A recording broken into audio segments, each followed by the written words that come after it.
की सड़कों पर बहुत जल्द एक बड़ा और ऐतिहासिक बदलाव दिखने वाला है। एक ऐसा बदलाव जो न सिर्फ प्रदूषण को कम करेगा बल्कि देश के करोड़ों किसानों की किस्मत भी बदल देगा। क्योंकि केंद्रीय सड़क परिवहन मंत्री नितिन गडकरी ने अब 100% एथेनॉल यानी कि E100 को वाहन ईंधन के रूप में कानूनी मंजूरी दे दी है। यानी कि एक तीर से तीन निशाने। पहला, किसानों का फायदा, दूसरा, प्रदूषण में कमी और तीसरा, विदेशों से आने वाले तेल पर कम निर्भरता। और बोनस ये कि कम कीमत से आपकी जेब पर वजन भी घटेगा।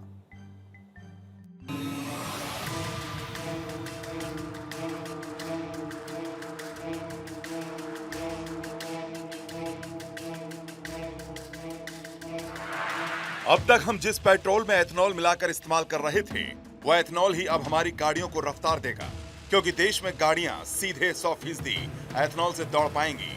सरकार के इस फैसले को भारत की तेल आयात पर निर्भरता कम करने और स्वच्छ ईंधन को बढ़ावा देने की दिशा में सबसे बड़ा कदम माना जा रहा है। और इस कानूनी मंजूरी के बाद अब भारत में फ्लेक्स फ्यूल इंजन वाली गाड़ियों के लिए एक नया रास्ता खुल गया है। इस फैसले से देश के ऑटोमोबाइल सेक्टर में एक नई हलचल भी शुरू हो गई है, क्योंकि अब वाहन निर्माताओं को ऐसे इंजन बनाने होंगे जो पूरी तरह से बायोफ्यूल पर चल सकें। कई बड़ी ऑटो कंपनियां पहले ही अपने प्रोटोटाइप पेश कर चुकी हैं और अब कानूनी हरी झंडी मिलने के बाद इन गाड़ियों का बड़े पैमाने पर प्रोडक्शन शुरू होने का रास्ता भी साफ हो गया है। इस पूरी नीति का सबसे बड़ा और असली हीरो है हमारा किसान, जो अब अन्नदाता से ऊर्जादाता की तरफ आगे बढ़ रहा है। E100 के आने से गन्ना, मक्का और दूसरे कृषि उत्पादों की मांग अचानक बढ़ जाएगी। साथ ही किसानों की बची हुई फसल अब बर्बाद नहीं होगी, बल्कि उससे एथेनॉल बनेगा। विशेषज्ञों का मानना है कि इस कदम से ग्रामीण अर्थव्यवस्था को एक नई मजबूती मिलेगी और किसानों को उनकी उपज का बेहतर दाम मिल पाएगा।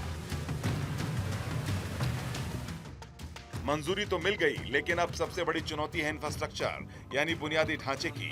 एथेनॉल की रासायनिक खूबियों की वजह से पेट्रोल पंप पर खास स्टोरेज टैंक, नई पाइपलाइनें और एक मजबूत डिस्ट्रीब्यूशन नेटवर्क तैयार करना होगा। देश की तेल कंपनियां अब इसी दिशा में काम करने की तैयारी भी कर रही हैं। साफ है कि भारत पारंपरिक ईंधनों को छोड़कर अब आत्मनिर्भर और स्वदेशी ऊर्जा की तरफ कदम बढ़ा चुका है। अगर ये मिशन कामयाब रहा तो आने वाले सालों में E100 न सिर्फ हमारे सफर को सस्ता और पर्यावरण के अनुकूल बनाएगा, बल्कि भारत के परिवहन क्षेत्र की पूरी तस्वीर बदल कर रख देगा। Bureau report, Bharat 24।